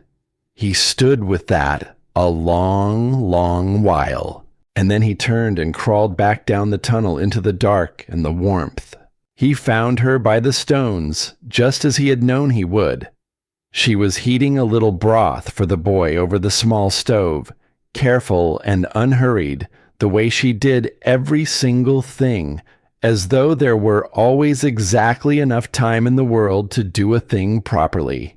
The dog lay stretched across the inner doorway, ears up, watching the men come and go with the patient, dignified suspicion of an animal who has decided to permit something he does not yet entirely trust. Garrow lowered himself down to the floor across from her. For a while, he said nothing at all. He watched her stir the broth. He watched the warmth bleed up off the long horizontal pipe and into the room. He let his eyes travel slow across the whole of it. The packed wall, the dry wool, the thin baffled vent cut high in the bulkhead, the 40 smooth stones banked beneath the raised bed, the single small stick of oak glowing low in the little stove, the whole quiet, patient machine of it. And he shook his head, slow. All week, he said at last, we burned everything we had, whole trees. We split wood until our hands cracked open and bled. We built fires a man could see clear across the valley, and we were proud of them. We thought that was the answer. We thought that was strength. He looked at the single small stick burning in her stove. And you did all of this. Saved mine own life, and the boys, and God knows how many others. With that, Della did not look up from the broth. You built a bridge, she said quietly. Garrow frowned. A bridge? What do you mean by that? Every one of those great fires of yours. She lifted the wooden spoon, tested the broth carefully against the inside of her wrist, lowered it again. A fire like that. A fire built big and hungry, with the heat running straight up and out. That's a bridge. It reaches up out of your warm room, straight up into the cold sky, and it carries all your hard-won warmth across to the other side, free of charge, fast as ever you can make it. Faster, even. She set the pot aside to cool a moment. You weren't fighting the cold at all, Elias Garrow. None of you were. You were building the cold a bridge, and then carrying your own warmth across it to feed it, log by log, all the long week through. And then you stood there shivering and wondered why the cold just kept on coming for more. Garrow sat with that for a long, quiet moment. It went into him deep. And you, he said finally, what did you do that was so different? Della looked at him then, and there was no triumph anywhere in her face, no scorn for the man who had earned a little scorn. There was only the plain, patient honesty of a woman explaining a thing she had spent the whole long course of her life learning, one cold winter at a time. I blocked it, she said. You broke the bridge, he said. No. She shook her head, gentle as anything. Breaking is loud. Breaking is what the storms does to a roof. I didn't break a single thing. She laid her old, worn hand flat against the warm, packed wall beside her. I just stopped building the bridge in the first place, stopped carrying my own warmth out to the cold and handing it across, like a fool, like a guest who can't stop giving away her own supper. I put a wall where the bridge wanted to be. I made the heat stay home, where it was needed, where it was made. She picked the broth back up. That's the whole of it. There's no magic in any of it, Elias. There's only a wall and some wool and a great deal of patience. Anyone alive could do it. Anyone at all. They've only got to be willing to stop doing the loud thing long enough to do the quiet one. Garrow looked at her for a long, long time, and then, slowly, he bowed his head, and he nodded. In the days that followed, the camp learned. It did not happen all at once. Pride does not melt the way frost does, fast and clean in the first warm sun. It goes slow, and it goes hard, and it leaves its cold streaks in a man long after the rest of him has thawed. But the men who had stood their shifts in that warm, buried room came down off the ridge, changed in some quiet way they could not have named, and they carried what they had seen down the mountain with them. and one cabin at a time. The whole camp began to build itself anew. A room inside a room. That was what they came to call it in time, though Della herself never once gave it any name at all.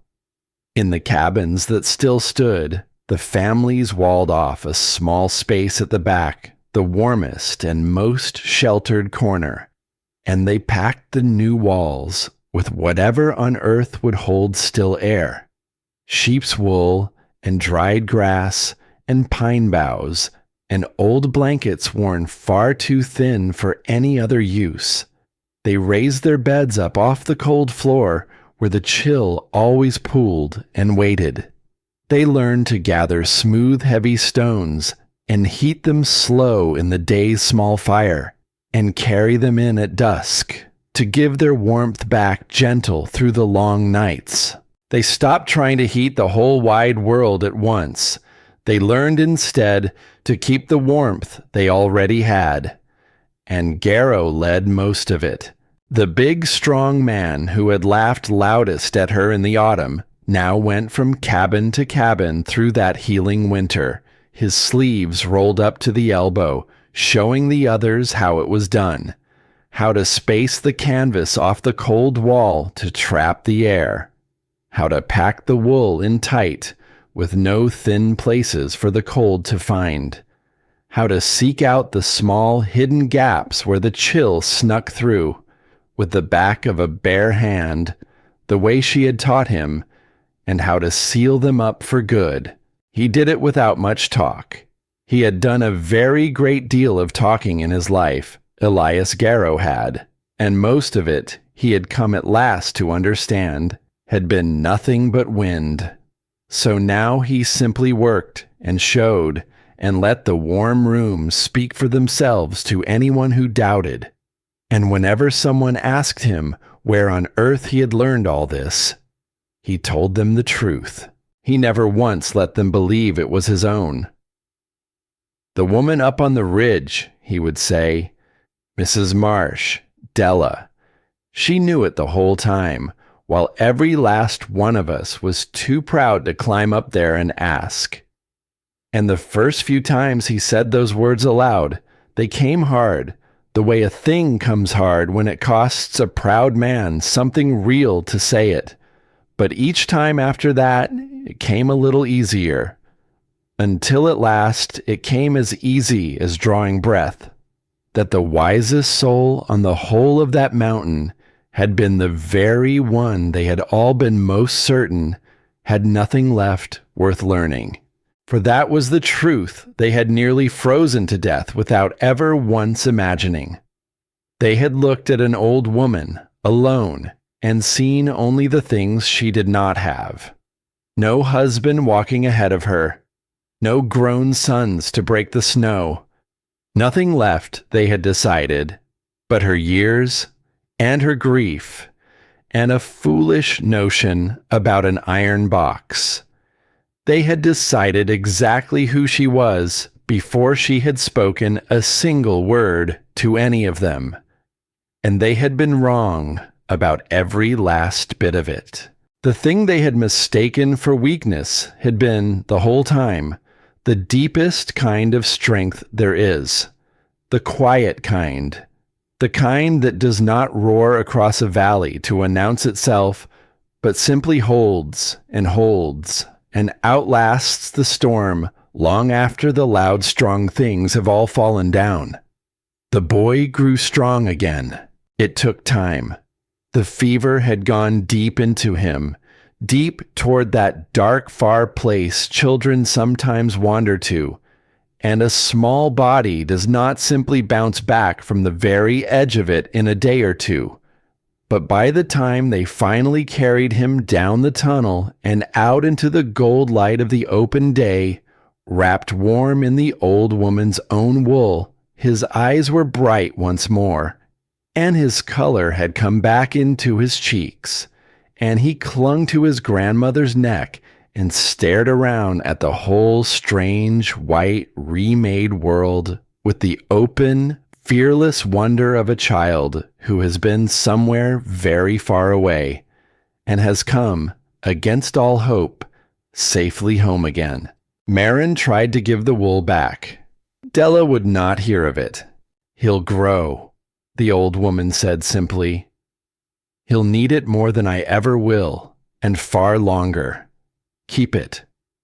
And when Marin only stood there with the wool gathered in her arms and her eyes brimming over, trying and trying to find words large enough for what was in her, and finding that there were none, Della only reached out and laid one rough old hand against the young woman's cheek, brief and warm and gentle, and said, "Go on now. Take that boy down where it's warm. Go on." And Marin went. But she came back. That was the thing the old woman had never once expected. She had built that small room for solitude. She had climbed up that mountain, a woman who had made her peace, or believed that she had, with ending out her years alone.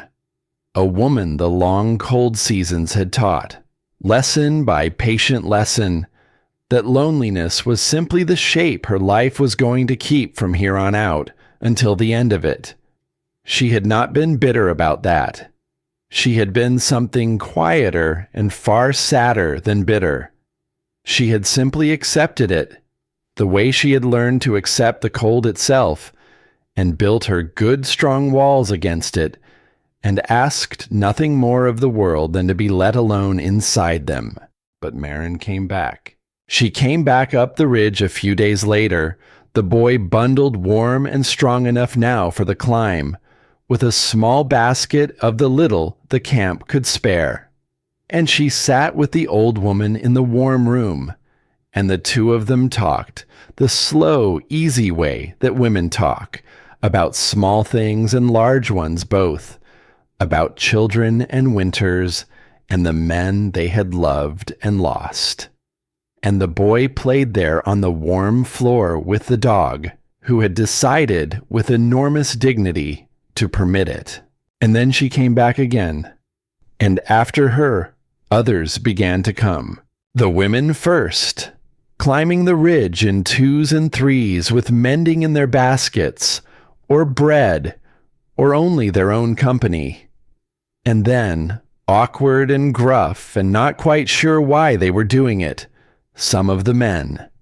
They came up the ridge now not to mock the foolish old woman, and not to plead with her either, but simply to sit a while in the warmth she had made, and to talk, and to be near the one soul among them who had held the whole camp's life, cupped safe in her two old hands through the worst of it, and had not let it go. They brought her things. A man mended the cracked strap on her harness without being asked. Another patched the broken outer door of the car so the snow could no longer blow in through it. They left her bread and broth, and once, folded careful in clean cloth, a fine warm coat that some woman in the camp had been saving back for a daughter who had since grown too tall for it. They learned her name, and they spoke it with respect. Not Mrs. Marsh, the foolish old woman alone on the ridge, the one who wouldn't come down, the one who'd surely freeze. Just Della, said warm and easy, the way you say the name of someone who belongs to you, and to whom, somehow, you have come to belong. And the old woman who had climbed up that mountain certain in her bones that she would spend her last years as nothing but a smudge of smoke that people forgot to see, found, slow and quiet, and to her own great astonishment, that she had been seen after all, that she was, somehow, against all the long cold evidence of her whole life before this one, not alone. There came an evening, late in that long winter, when the worst of the cold had finally begun to loosen its grip on the pass, and the days had started, by minutes, to lengthen, and the icicles along the eaves of the rebuilt cabins had begun, in the warm of the afternoons, to drip. Della stood in the open doorway of the railcar. The men had dug it half free by then, cleared the snow back from the door so that she could come and go as she pleased, and she stood there now in the very last light of the day, with Bram pressed warm against her leg, and she looked out over the whole long sweep of the pass. The light was doing the thing it does on deep snow at the close of a clear, cold day. It was going blue, soft and deep and blue. The whole white world washed over with it, the long shadows of the peaks reaching gentle across the drifts. The very last of the gold caught high up on the summits, while the valley below settled slow into that quiet evening blue. Down in the camp, the lamps were coming on, small warm squares of golden light, one by one in the gathering blue dusk. And from the chimneys, thin and steady and patient, rose not the great hungry roaring smoke of the early winter, the smoke of men feeding their warmth to the sky, but small careful threads, little fires now, banked and gentle, the fires of people who had learned, the very hardest way there is to learn a thing, to hold tight to their warmth instead of throwing it away. Della stood and watched the small lights come on, one after another, in the deepening blue. A whole valley full of warm rooms within rooms. A whole camp that had learned, at the cost of 2 cabins and certain names they would speak softly for years, the thing she had spent the whole of her quiet life learning. And every single thread of that careful smoke rising up into the dusk was, in its small and silent way, her own. She had not set out to teach a single one of them anything. She had set out only to survive a winter, alone, in a thing the whole world had been content to call scrap. But somehow the warmth she had built for one tired old woman had spread, room by room and heart by stubborn heart, all the way down the mountain. And it would go on spreading. She understood now, standing in the blue dusk, long after this winter was forgotten and gone, to the children, and then to their children. A way of keeping warm, and more than that, deeper than that. A way of looking twice at the ones the world had taught itself to look straight through. That was a thing worth more than mere survival. That was a thing that would outlast her, and everything she was. The boy Tobias would grow up now in a warm room, and one day, far from this pass, in some other cold and friendless place she would never live to see, he would kneel down beside some shivering stranger and show them, patient as she had been patient, how to wall off a corner and pack it tight and keep the warmth where the warmth was needed. And when they asked him how he came to know such a thing, he would tell them, the way Garrow had taught the whole camp to tell it, that he learned it as a small boy, from an old woman on a ridge long ago, who carried a thing inside her that nobody had believed she could. And so the warmth would go on, long past the stones, long past this winter, long, long past the old woman herself, and the small iron room she had carved out of the dark with her own 2 hands. Bram leaned his full warm weight against her leg, and she reached down without even looking, the way she had 1,000 times now, and laid her hand on his broad, familiar head. "Look at that, would you?" she said softly, to the dog, to the blue evening air, to all the small warm lights blooming one by one across the darkening snow. "Look at all those little fires down there, doing it right at last." And a breath of something that was very nearly a laugh moved through her. Took them long enough, didn't it? Behind her, in the small dark room, The stones held their warmth, faithful as ever, banked and patient beneath the bed. But she did not turn back to go and check on them.